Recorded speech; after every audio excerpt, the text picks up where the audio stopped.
Hello everyone, this is Todd Gillespie. I'm a healthcare reporter at Bloomberg News, and earlier on Instagram I asked you guys if you were ready to return to the office, and 61% of you said that you weren't. Now I'm here at our awesome office in the City of London, here to answer your questions and concerns about returning to the office in the middle of a pandemic.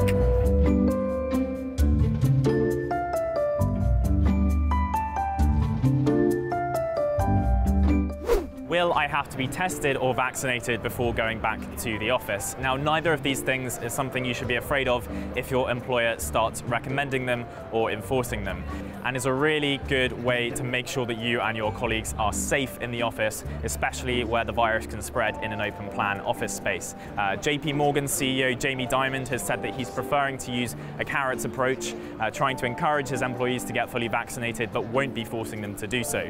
And at Amazon, warehouse staff and data center staff that are often in densely populated buildings are being vaccinated at on-site testing facilities as well.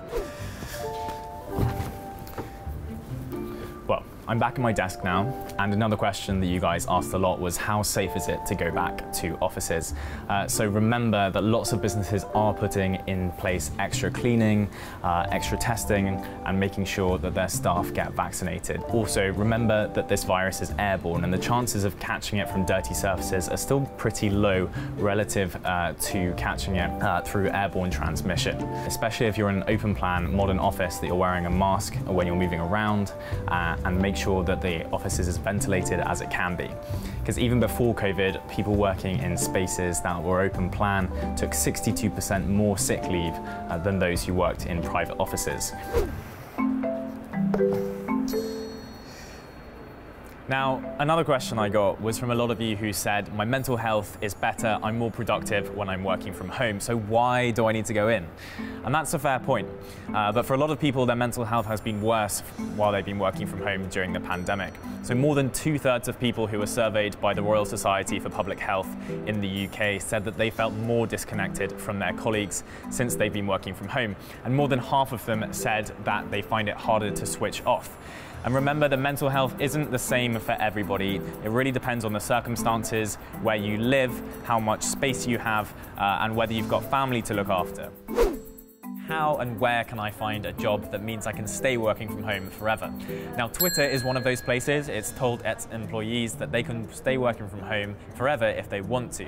But also at little startups, smaller companies that find office space particularly expensive, especially in cities like London, have already not renewed their leases.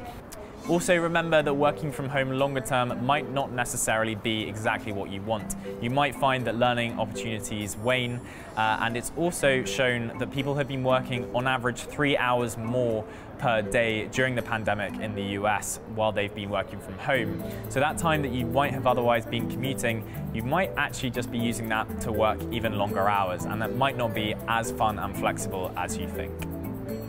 That's all for today. Make sure to follow us on Quicktake for all the latest news on the virus and everything else you need to know.